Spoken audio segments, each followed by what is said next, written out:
Boa noite. Tudo bem com vocês? Amém. Louvado seja Deus. Quem nos visita aqui hoje pela primeira vez?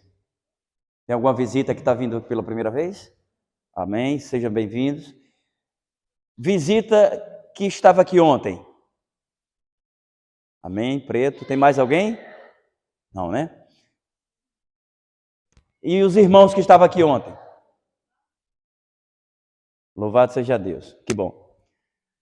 Eu falei para Clepson ontem, se o povo voltar, olha os irmãos que não estavam aqui ontem vieram hoje. Amém. Eu falei, irmão Clepson, o pessoal, o teste foi ontem, não foi, Clepson?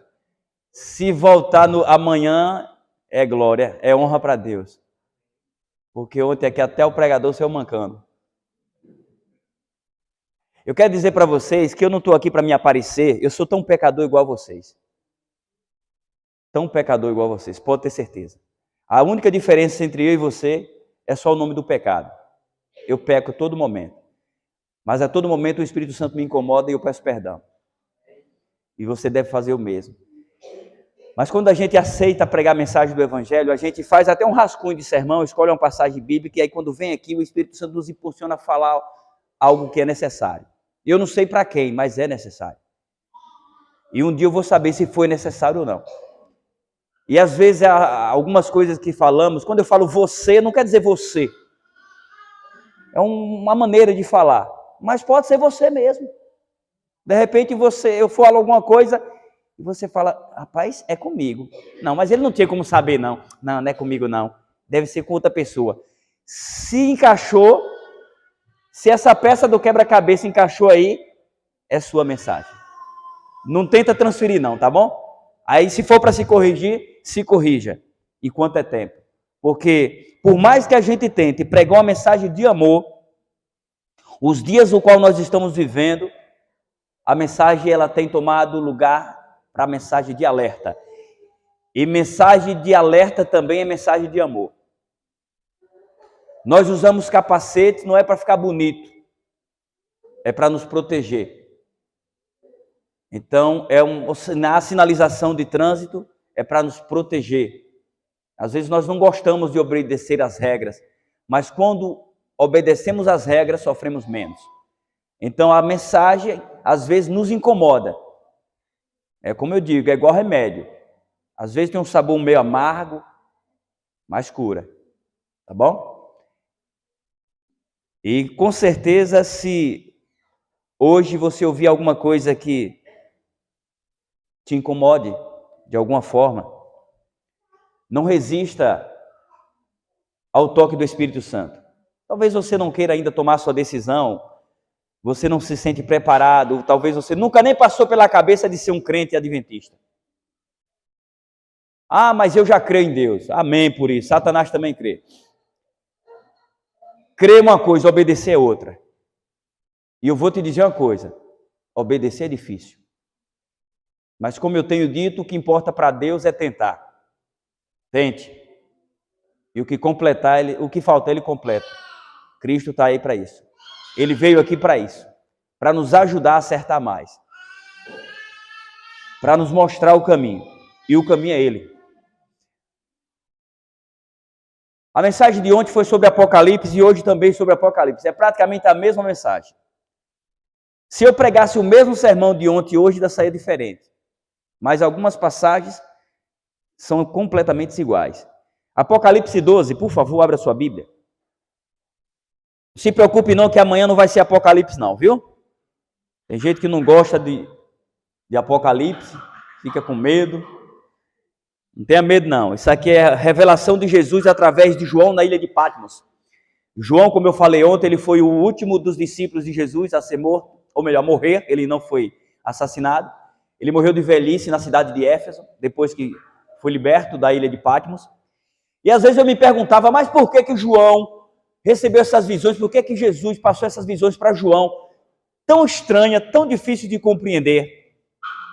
E lendo num comentário bíblico, eu concordo com esse comentário.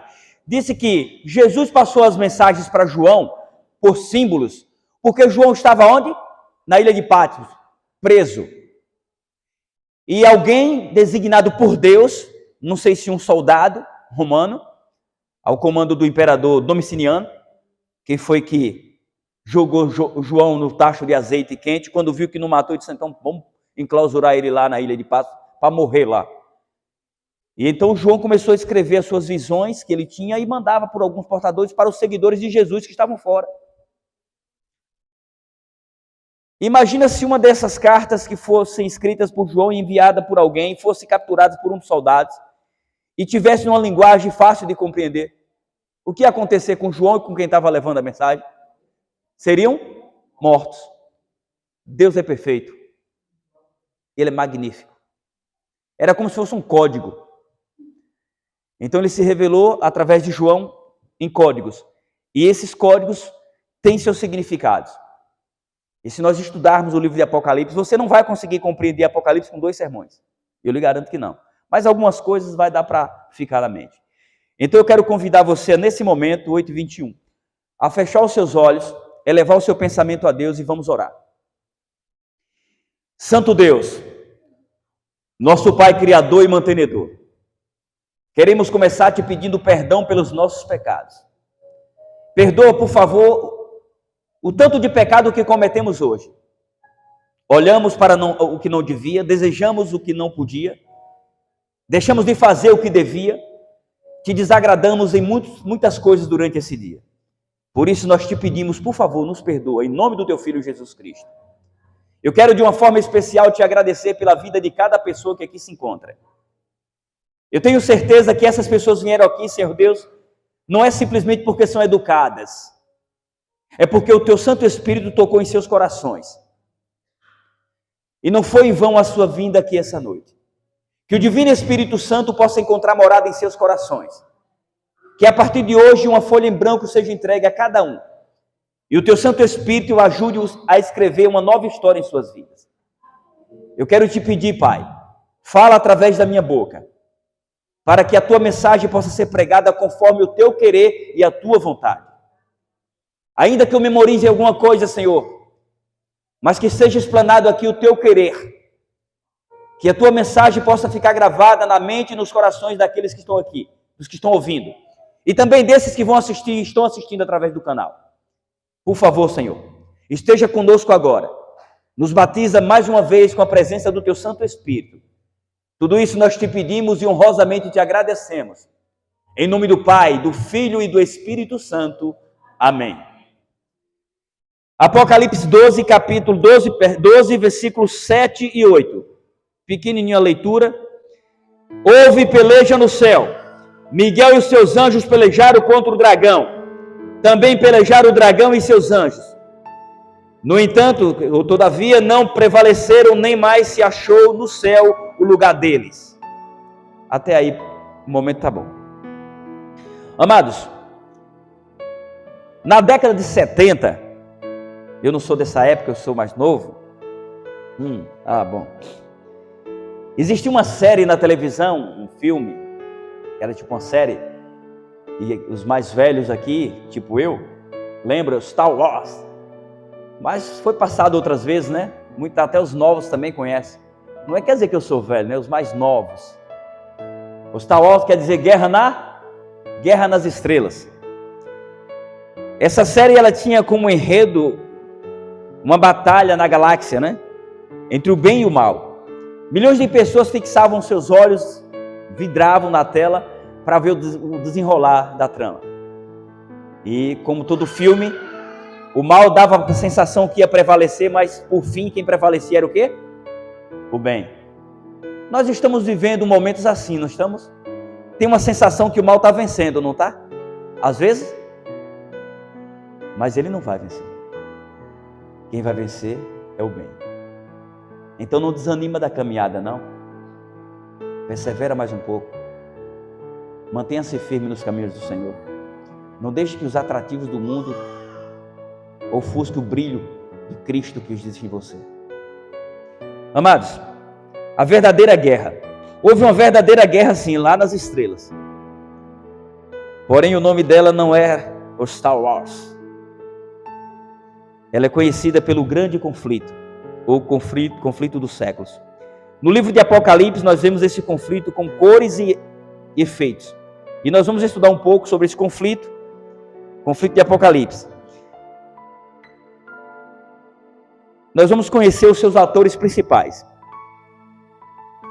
Nesta guerra são eles: Miguel, que a gente leu aqui o quê? Houve e peleja no céu, Miguel, né? Então, o primeiro personagem é Miguel. O segundo personagem, ele não fala aqui, mas é o anticristo. Ele surgiu aqui, não lá. Lembra que eu falei ontem que Satanás ele tem os seus agentes aqui na terra? Tem, muitos. Então nós vamos falar sobre esses três personagens. Miguel, quem é Miguel? Jesus. O anticristo, não vou perguntar quem é, tá bom? Até porque eu não posso dizer, mas vou falar, não tem jeito. E o dragão, que todos nós sabemos que é Satanás. A antiga o quê? Ela usou a serpente. A serpente foi criada por Deus, mas ela usou a serpente lá no Éden e seduziu a mulher a pecar. Só para lembrar aqui que a mulher ela não pecou porque o fruto era bonito. A mulher pecou porque tinha uma condição se comesse o fruto. Obviamente uma condição fake news, falsa. Se tu comer, te abrirão os olhos e como Deus tu serás. Tu tá boa? É tu mesmo. Eu te conheço. E o que acontece é que nós entendemos que o mal ele surgiu a partir da inveja. Lá no céu, Lúcifer, o anjo cobridor, quer dizer, o anjo líder, o anjo de luz, ele invejou o lugar de Cristo. Ele invejou a posição de Deus. Ele queria participar da arte da criação, mas ele não podia. Só Pai, Filho e Espírito Santo pôde. Deus disse, façamos o homem. Esse façamos foi Deus Pai, Deus Filho e Deus Espírito. Satanás queria, ele não podia. E aí começou a rebelião. E então ele começou com a sua lábia, aqui diz que com a sua cauda ele derrubou, lançou por terra a terça parte das estrelas. Nós entendemos que foram os anjos que se deixaram enganar por ele. E essa guerra a qual nós já começamos ontem e voltamos a falar hoje, ela se desenrolou para a terra. E como eu disse aqui, os personagens são Miguel, e aqui agora nós temos o anticristo, vamos falar sobre ele. Miguel aparece algumas vezes na Bíblia em defesa dos seus. Lá no céu foi em defesa da ordem. Lá em Daniel 10, capítulo 10, versículo 12, 13 e 21, ele aparece quando consolava o profeta Daniel e explicava suas visões. E mais uma vez ele apareceu lá em Judas, no livro de Judas, né? Lá perto de Apocalipse, lutando pelo corpo de quem? De Moisés. Moisés morreu, mas ressuscitou. Mas aqui Gil não está dizendo que ressuscitou. Lá em Judas não diz isso. Você acha que Deus ia pegar o corpo de Moisés para quê? Lá no céu tem cemitério? Não. Pegou porque ele ressuscitou. Quando Moisés apareceu lá diante de Pedro e João, Moisés e Elias, Pedro disse o quê? Quer que façamos 3 tendas? Uma para ti, Senhor, uma para Elias e outra para Moisés? Ah, mas ali era uma imagem. Não, ali era real. Quem garante? Eu e a Bíblia.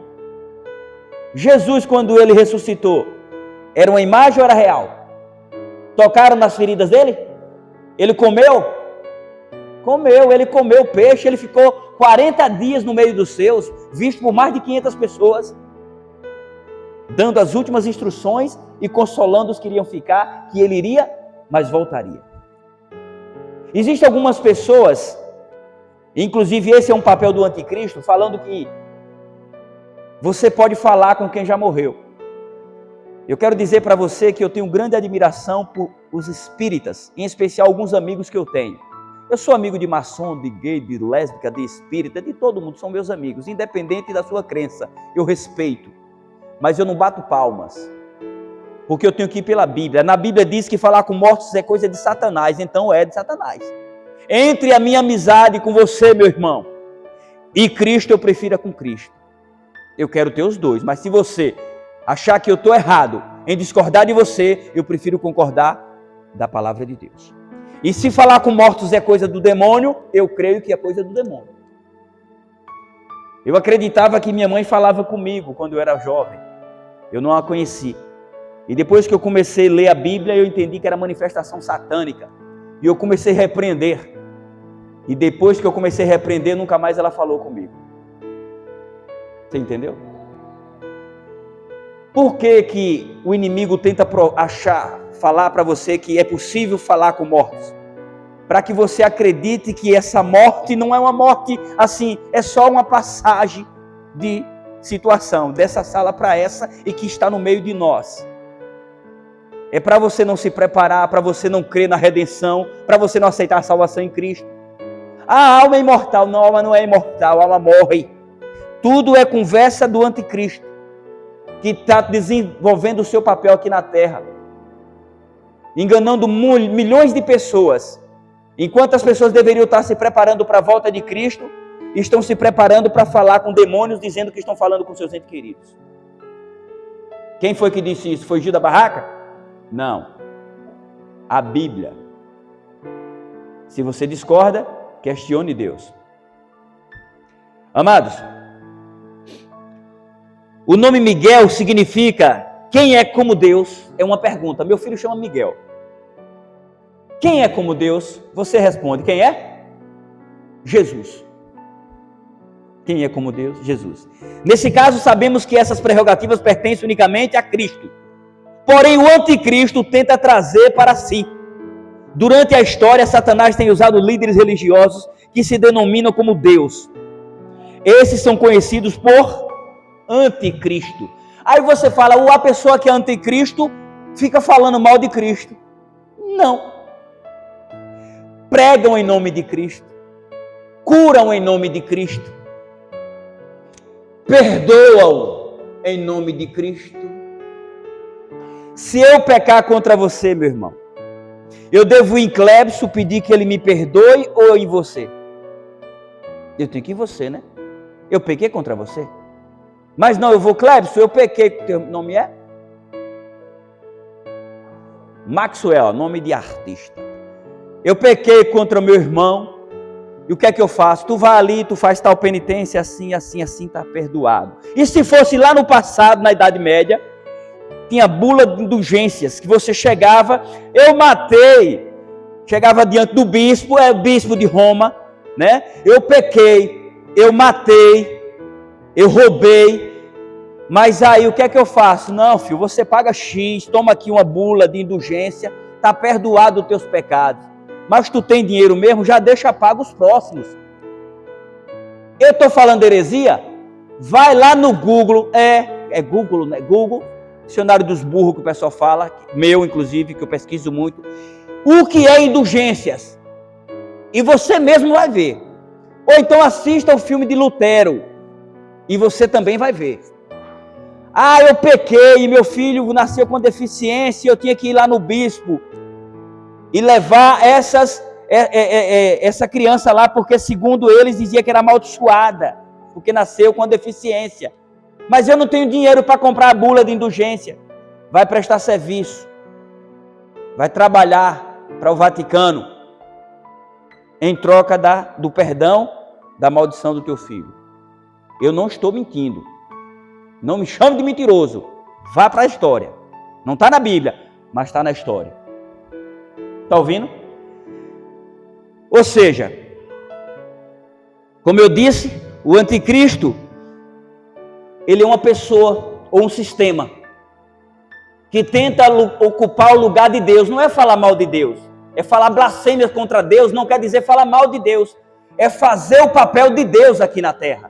Se você conhece algum líder religioso que tem uma pompa parecendo um Deus e ele se senta parecendo o Supremo e muita gente vai lá e reverencia ele e pede perdão a ele, você entendeu? Você não está doido? Só quem pode perdoar pecados é Deus. E nós temos, só existe um mediador entre Deus e os homens. Quem é? Jesus! Eu posso te perdoar, meu irmão, se tu me ofendeu, eu te perdoo, porque tu me pediu perdão. Mas eu não posso te perdoar pelo pecado que tu cometeu com outro irmão. É você e ele, você e Deus.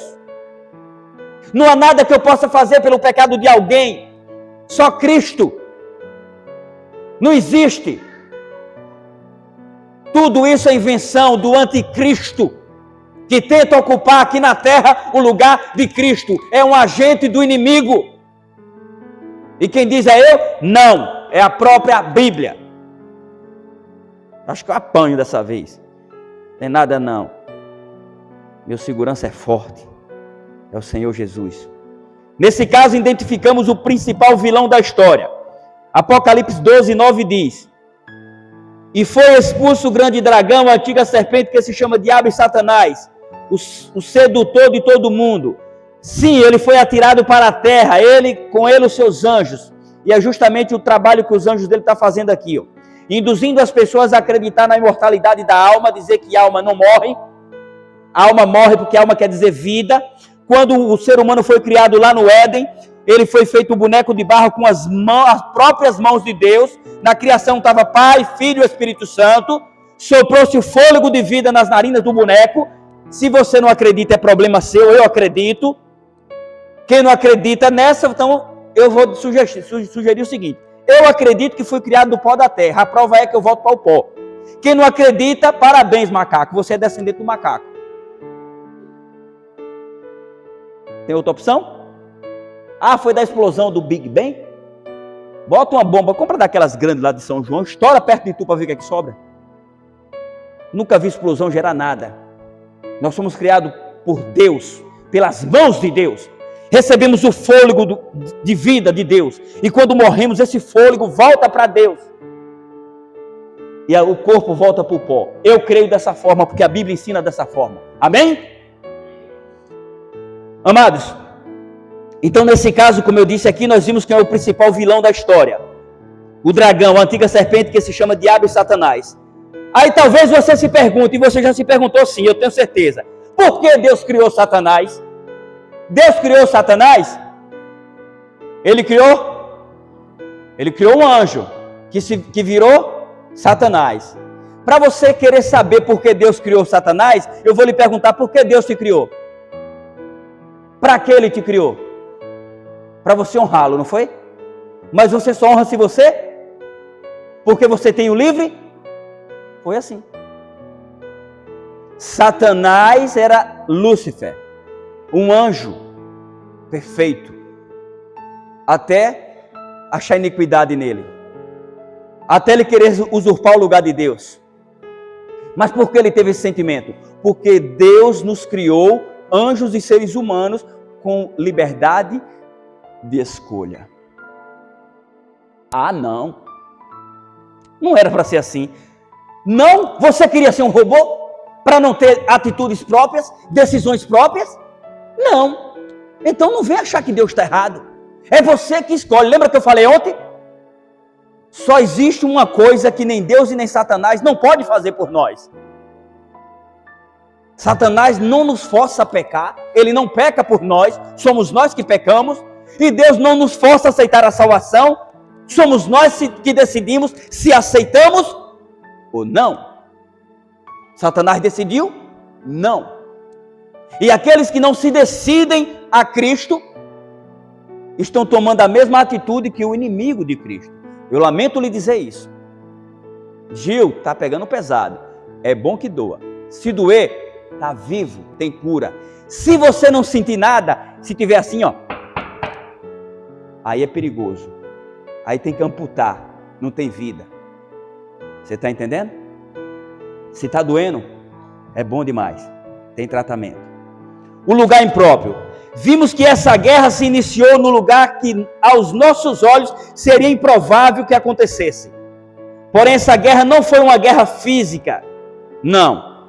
Como eu disse até ontem, foi uma guerra de argumentos na mente e nos corações dos seres humanos, ou melhor, dos anjos, assim como está sendo hoje em nossas mentes, em nossos corações. É uma guerra na mente e no coração. Você vem para a igreja querendo se preencher da palavra de Deus, e você se preenche, e você sai com aquela dúvida: e agora, como é que pode? Eu quero servir a Deus, mas eu tenho que parar de fazer isso, eu tenho que parar de fazer aquilo. Que graça tem ser crente? Por que eu estou falando isso? Porque eu falava a mesma coisa. Não tem graça nenhuma ser crente para quem está de fora. Quando você entra com o coração contrito a Deus, quando você entra com o coração quebrantado, com o interesse de mudar, de ser uma nova criatura, você encontra uma paz de espírito, um refrigério para a sua vida, que você vive de uma maneira incomparável. Não dá para decifrar, por isso que eu te convido. Eu não tenho como te apresentar o sentimento de servir a Deus quanto é bom. Eu não tenho como te apresentar. Eu só posso te apresentar Cristo, e você é que vai sentir essa sensação. Vale a pena. E olha que no céu será muito melhor. Então vale a pena. Porque tudo que você está vivendo aqui hoje vai passar. O dinheiro vai acabar.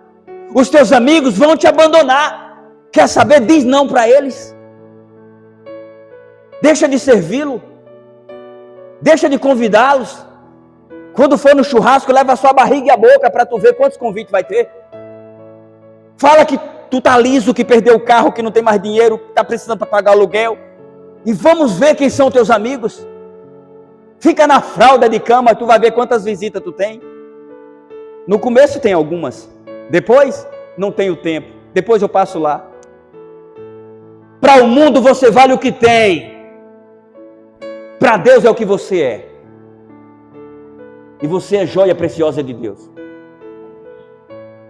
Com essa mensagem eu não quero aqui falar mal de católico, não quero falar mal de espírita. Eu quero dizer que muitos dos nossos irmãos estão enganados, estão cegos como eu estava. Estão se deixando levar por líderes religiosos. Alguns nem sabem, mas outros sabem. São agentes do capeta. Um monte sabe. E é por isso que nós temos que pregar a verdade. Quando a verdade não é pronunciada, a mentira cresce. A verdade tem que prevalecer. Como eu disse, o lugar impróprio. E essa guerra é nas nossas mentes e coração. Satanás, que é o pai da mentira, conseguiu seduzir a terça parte dos anjos, induzindo-os a crer que Deus era um Deus tirano e ditador. Nesse episódio, Satanás foi derrotado e expulso do céu junto com seus anjos, assim como nós lemos. Estando aqui na terra, sua investida agora foi contra a criação de Deus, a imagem e a semelhança de Deus que somos nós. Com toda a sua astúcia, ele conseguiu enganar nossos primeiros pais, e nós somos condenados ao quê? À morte. Nós somos condenados à morte. Eu falei isso ontem. Eva não morreu na hora, Adão não morreu na hora, mas começou a morte gradativa. Pode olhar para as genealogias e para as idades dos homens, dos nossos primeiros pais e dos patriarcas, foram regredindo. Eu estou com 45 anos e tem hora que eu penso que eu tenho 70. Enquanto Matusalém viveu 969. Oh, inveja. Fala sério. Eu tenho para mim que nos 60, seu Arlindo me bota no bolso. Porque eu já estou quebrado. E daqui para frente é assim. Isso é o pecado. Foi o erro dos nossos primeiros pais. Assim como nós temos participação na bênção dos pais, na maioria das vezes os filhos têm participação na maldição que os pais trazem. É muito importante você entender que o pecado que você comete, ele não chega só em você. Às vezes ele nem chega em você.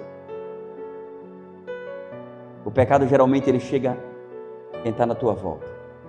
Um filho, uma mãe, um pai, para que você sofra, para que você caia no chão, bote culpa em Deus. Eu queria tanto, pai, que meu filho fosse um homem de bem, tivesse sonhos, mas veio um cara embriagado e matou meu filho. Meu filho entrou nas drogas e hoje ele vende as coisas dentro de casa para usar drogas. Aí você começa, cadê o Senhor? Aí Deus diz, eu estou no mesmo lugar que você deixou. Eu estou naquele lugar que você deixou para poder pecar. E quando você peca, qual é a única coisa que afasta o ser humano de Deus? O pecado. Quanto mais pecamos, o Espírito Santo vai se entristecendo. E ele vai ficando quieto, ele não se afasta, somos nós que nos afastamos. E ele fica chorando. Aí você se arrepende, quebranta seu coração, se arrepende, ele ri e vem e te abraça de novo. Apaga os teus pecados e escreve uma nova história. Aí tu vai, peca de novo. Arrependa-se de novo. Porque eu posso cansar de perdoar alguém, mas Deus não. Ele vai te perdoar até o dia que Jesus voltar. Porque depois que Jesus voltar, não precisa mais, não vai ter mais pecado. Amém? Amados, nós vimos que fomos condenados à morte. Mas nem tudo estava perdido, viu? Estava não. Satanás achou que tinha vencido. Porém, o nosso Deus Criador já havia planejado um libertador que poria o fim ao reino do mal. Esse libertador não seria ninguém menos que quem? O nosso personagem central? Jesus, Miguel. Ele viria. O nosso Senhor e Salvador Jesus Cristo, que tomou forma humana, veio enfrentar Satanás e suas hostes malignas. Veio e venceu. Porque ele ressuscitou. E a ressurreição de Jesus nos deu a certeza da salvação. Enquanto Jesus não tinha vindo, o ser humano não tinha esperança de vida eterna e nem de salvação. Os sacrifícios que faziam no santuário apontavam para o Messias. Inclusive ontem eu fiz um comentário aqui, eu fiz um trocadilho que não encaixava, não estava certo. Eu falei que a mulher vestida do sol, pisada na lua, né? Eu disse o que? Que a lua não tem luz própria, assim como o Evangelho no Novo Testamento não tem. Não é no Novo Testamento, o Evangelho do Velho Testamento. Porque o Evangelho existe desde a fundação. Quem é o Evangelho? O Evangelho é Jesus. Jesus existia, mas não encarnado. Ele era tipificado através de quê? Do santuário, dos rituais do santuário. Então, a lua não tem luz própria. O Evangelho no Velho Testamento não tinha luz própria. Era um tipo de Cristo, apontava para o Messias. O Evangelho no Novo Testamento é a consumação de Cristo, é a plenitude, é a Cristo. É toda a trajetória. Inclusive, quando fala o fim da lei é Cristo, alguns dizem que Cristo aboliu a lei. Não. O cumprimento da lei cerimonial é Cristo. A lei cerimonial apontava para quem? Para Cristo. Depois que Cristo chegou, a lei cerimonial acabou. Quer uma prova? O que aconteceu quando Jesus morreu na cruz? Que ele deu o último suspiro. O que foi que se rasgou de cima a baixo? Por que de cima a baixo? Porque foi por mãos de anjos. Foi a mão de Deus que rasgou, não foi mão de homem. Porque ali o lugar santo e o santo dos santos agora ficou exposto. Não precisava mais de intercessão, porque aquele que veio para interceder por nós, o último dos sacrifícios, acabara de ser consumado. Quando ele disse está consumado, a lei cerimonial teve seu cumprimento ali. Você está entendendo? Então algumas pessoas não lê o texto da forma correta, faz pretexto dele para viver heresias e pregar falácias. Você está entendendo? Ah, mas é a tua compreensão. Não, a da Bíblia. É a da Bíblia. Amados, como eu disse, nós erramos, os nossos primeiros pais, e Deus foi providenciando o livramento. Nosso Senhor e Salvador Jesus Cristo tomou forma humana, veio enfrentar Satanás e suas hostes malignas. Ele foi humilhado, sofreu, morreu, mas a morte não foi a palavra final. Ele ressuscitou, dando-nos a certeza que é possível vencer a morte. É possível. A gente chora quando alguém morre, né? Uma vez o pastor Alejandro Bulhões estava viajando de Lima, do Peru, para uma outra cidade. Eu acho que ele estava vindo daqui do Brasil para Lima, do Peru. E dentro do avião tinha uma senhora sentada do seu lado. Eu li isso no livro dele. E ele conta que essa senhora chorava muito. E ele tentava consolá-la de alguma forma, mas não conseguia. E puxou o assunto para ver se ela conversava. E ela disse, eu estou chorando porque eu acabo de sepultar o meu filho. A senhora não crê na ressurreição? Creio. Eu sou cristã, eu sou evangélica. Eu creio que Jesus irá voltar, irá ressuscitar os mortos. Então, por que tanto desespero, minha irmã? Espera mais um pouco. Não, pastor. A minha dor não é porque ele morreu. É porque ele não aceitou Jesus. E eu já não sei se vou encontrar meu filho no dia da ressurreição. Eu sei que todos nós que estamos aqui temos parentes e pessoas que não obedeceram a Cristo. Talvez não aceitaram a salvação em Jesus. Aí você fica com aquele aperto no coração, aquele nó na garganta. Eu quero dizer para você para não ficar. Não fica não. Porque nós seremos julgados proporcional ao nosso conhecimento. Em Atos 17:30 diz que Deus não levou em conta o tempo da ignorância. Eu creio que vou abraçar meu pai, a minha mãe, os meus avós maternos que eu não os conhecia, assim como eu não conhecia minha mãe. Eu creio que vou abraçá-los. Eu não tenho informação de minha mãe nunca ter lido uma Bíblia. Não tenho essa informação. De nela ter ido numa igreja. Eu não a conheci, mas conheço a história. Mas eu creio que vou abraçar minha mãe. Agora eu quero lhe dizer uma coisa. Vai doer um pouquinho, viu? Mas preste bem atenção. Você que está ouvindo essa mensagem hoje, você não é mais ignorante. Por isso, pense bem. De que lado você vai ficar? Porque Jesus vai voltar.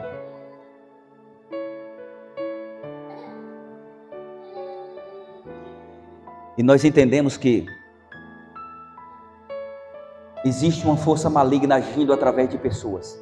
O ser humano não tem autoridade nenhuma para desfazer o que Deus fez. Eu não estou aqui para colocar ninguém contra ninguém. Até porque eu amo os meus irmãos católicos. Eu vim de lá. Como eu falei, eu tenho amizade com todos. Mas eu preciso falar o que está escrito. Coloca aí, irmão Betinho. Será que alguém tem autoridade, mesmo um líder religioso, de mudar as Escrituras? De deturpar a palavra de Deus? No estudo bíblico Ouvindo a Voz de Deus, lá no finalzinho, no apêndice, você vai ver no apêndice, sobe mais um pouquinho, o 2, aí, os 10 mandamentos. Quem escreveu os 10 mandamentos? Foi Deus ou Moisés? Deus, com seu próprio dedo. As únicas ocasiões que Deus tocou a sua mão para fazer algo foram 3. Uma foi na criação do ser humano. A outra, os mandamentos. A terceira, para dar a sentença na parede lá no Império de Nabucodonosor, para o seu neto Belsazar escrever a sentença dele. Deus escreveu os 10 mandamentos. E ele escreveu assim, ó: não terás outros deuses diante de mim.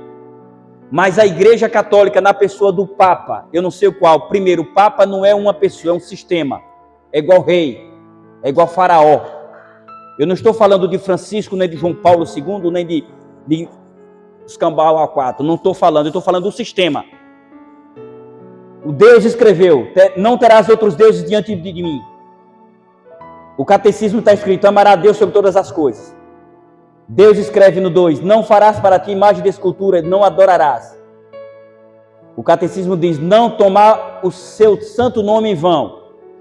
Deus: não tomarás o nome do Senhor teu Deus em vão. Catecismo: guarda domingos e festas. Lembra-te do dia de sábado para o santificar. Deus. Catecismo: honra pai e mãe. Deus. O 5º: honra teu pai e tua mãe para que se prolongue teus dias de vida na terra. Catecismo: não matar. Deus: não matarás. Catecismo: não pecar contra a castidade. Deus: não adulterarás. Catecismo: não furtar. Deus: não furtarás. Catecismo: não levantar falso testemunho. Deus: não dirás falso testemunho contra o teu próximo. Catecismo: não desejar a mulher do próximo. 10º, Deus diz: não cobiçarás a casa do teu próximo, não cobiçarás a mulher do teu próximo, nem coisa alguma do teu próximo, não é isso? E o catecismo: não cobiçar as coisas alheias. Pode subir, Betinho. Estes mandamentos foram escritos pelo dedo de quem? De Deus. Está em Êxodo 31:18. Os primeiros 4 mandamentos enfatizam nosso amor a Deus. Os primeiros 4 enfatizam nosso amor a quem? a Deus. Os 6 últimos enfatizam o nosso amor a quem? Ao próximo. É por isso que se resume em 2. Amar a Deus sobre todas as coisas e o próximo como a ti mesmo. O catecismo diz: estes mandamentos foram escritos pelo dedo do homem. O segundo mandamento, que proíbe a adoração de imagem, foi retirado. Ali é um comentário do que eles fizeram. Foram retirados. O terceiro tornou o segundo. O quarto passou a ser o terceiro. A guarda do sábado foi substituída pelo domingo.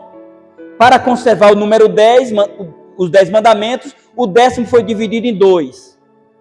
O catecismo segue, aqui é o que está lá escrito.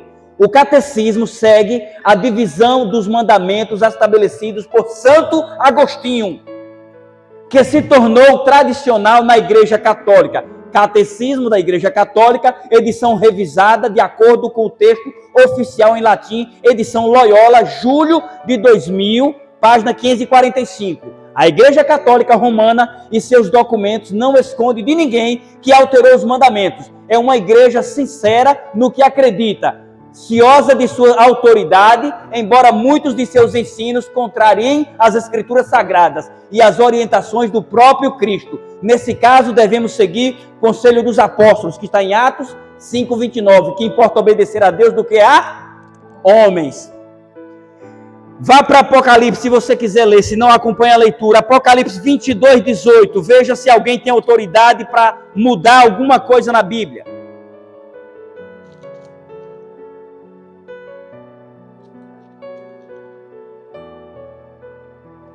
Eu, a todo aquele que ouve as palavras da profecia deste livro, testifico, se alguém lhes fizer qualquer acréscimo, Deus lhe acrescentará os flagelos escritos neste livro. E se alguém tirar qualquer coisa das palavras do livro desta profecia, Deus tirará sua parte da árvore da vida, da cidade santa e das coisas que acham escritas neste livro.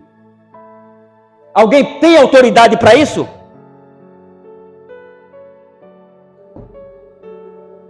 Anticristo não é só falar mal de Cristo, é deturpar a vontade de Cristo, a vontade de Deus.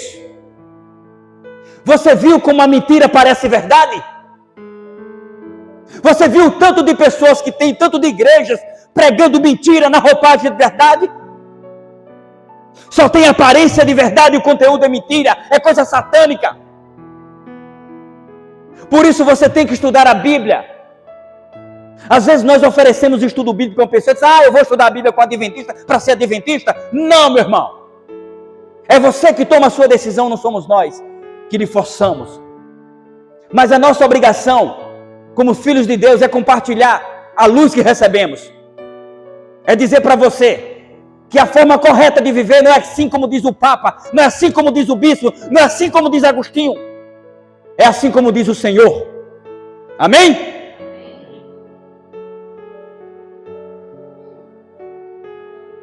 Ninguém aqui hoje é inocente.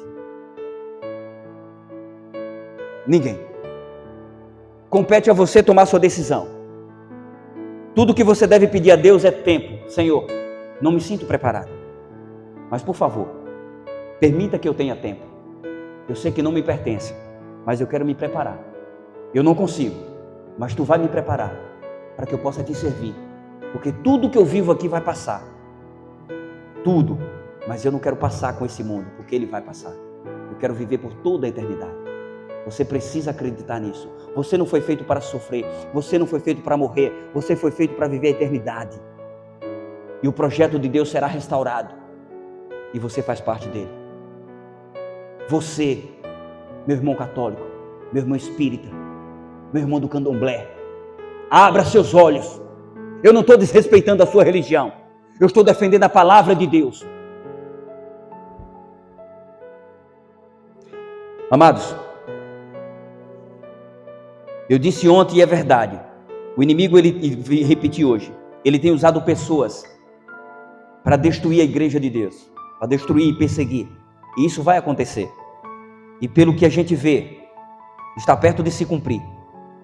Eu também disse ontem, que nós precisamos tomar a decisão o quanto antes, porque a nossa indecisão já é uma resposta. mas é um não para Deus e um sim para o inimigo de Deus. Por isso que essa noite você possa refletir. Quando ouvirdes a voz do Espírito Santo, não endureçais o vosso coração. Eu quero encerrar essa mensagem com uma reflexão. Logo em seguida o irmão Roberto vai cantar. E eu quero que você entenda que Deus está te dando oportunidades. Conta-se a história, uma reflexão. Uma reflexão, às vezes, a gente conta fatos reais. Às vezes, alguma ilustração para chegar ao objetivo que nós queremos. E essa ilustração fala de um burrinho. Um burrinho que chegou em casa muito feliz. E ele disse: mamãe, é um burrinho, filho de jumenta. Mamãe, todo saltitante, todo alegre. E disse: eu estou muito feliz, minha mãe. E a sábia jumenta perguntou: por que, filho? Ah, mamãe, a senhora nem imagina. Eu entrei em Jerusalém hoje, na cidade, e fui aplaudido, mamãe. As pessoas colocaram tapetes, as suas túnicas assim, forrava a entrada da cidade, pegava palmeiras e ficava gritando, batendo palmas, me receberam com tanta pompa. Mãe, eu sou famoso, mãe. Eu sou importante, mãe. Sério, filho? Sério, como eu estou feliz, mamãe. Filho, faz o seguinte, volta na cidade agora. Veja como você será recebido. Na verdade, ela perguntou antes: por que te receberam assim? Ah, mãe, eu não sei. Tinha alguém sentado no teu lombo, filho? Ah, mãe, eu não estava nem lembrando, ó. Tinha um tal de Jesus. Ah, era, filho? Ah, tá. Então faz o seguinte, vai lá na cidade agora. Depois você me diz como foi. Passou-se algumas horas, ele voltou chorando. Mamãe, eu não sou nada. Eu estou muito triste, mamãe. Mas por que, filho? Eu fui na cidade, jogaram pedras em mim, não me deixaram nem eu entrar na cidade, fui escorraçado de lá, mamãe. Eu sou um lixo. Eu não sou ninguém. Por que, mamãe? Não sei, você foi com alguém? Não, eu fui só, mamãe. Ô, filho, o importante é que você é especial para mim. Aí eu quero dizer para você essa noite, que você e eu, nós, sem Cristo, não passamos de burros empolgados. Burrinhos empolgados. Sem Cristo, você não é ninguém. Que essa seja a sua esperança de encontrar o nosso Senhor e Rei. Uma coisa eu lhe digo: Jesus vai voltar. Aí você fala: e por que não voltou ainda? Se ele voltasse hoje, você iria ou ficava? Feche os teus olhos e vamos orar. Santo Deus, nosso Pai Criador e mantenedor, muito obrigado por tua presença neste lugar, Pai. Temos certeza de que aqui o Senhor se encontra na pessoa do Divino Espírito Santo. Podemos sentir a tua presença, Senhor. O Senhor conhece os nossos pensamentos. O Senhor sabe que existe uma guerra travada em nossas mentes e corações. Guerra essa que começou lá no céu, que está se desenrolando aqui. E que o alvo do inimigo somos nós. Mas nós cremos, Senhor Deus, que o Senhor tem colocado anjos ao nosso redor e nos protege das investidas do inimigo. Porém, nós entendemos também que para que isso aconteça, nós precisamos clamar, pedir, suplicar, sobretudo, Senhor Deus, te obedecer. Sabemos que é difícil, Pai, porque o mundo tem muitos atrativos. O inimigo é sagaz, ele é sedutor. Ele não se apresenta com a aparência do mal. E por isso ele conseguiu derrubar a terça parte dos anjos. E tem conseguido derrubar milhões e milhões de pessoas. Mas eu quero te pedir nessa noite, que o Senhor possa nos tornar cegos para os atrativos de Satanás. E que o Senhor possa abrir os nossos corações e os nossos olhos para as mansões celestiais. Que possamos, por favor, Senhor Deus, estar contigo Nós suplicamos por tua misericórdia em nossas vidas. Eu te peço, Senhor Deus, de uma forma especial, por todos que aqui estão, pelas pessoas que nos visitam, que ainda não tomaram as suas decisões, que possam entender, Pai, que os dias estão abreviados, que o Senhor está à porta, está batendo, e tudo que nos compete a fazer é abrirem as portas dos seus corações e permitir a tua entrada. Só assim terão suas vidas transformadas e resgatadas do lamaçal do pecado. Esteja conosco essa noite, nos guarda e nos protege durante o sono.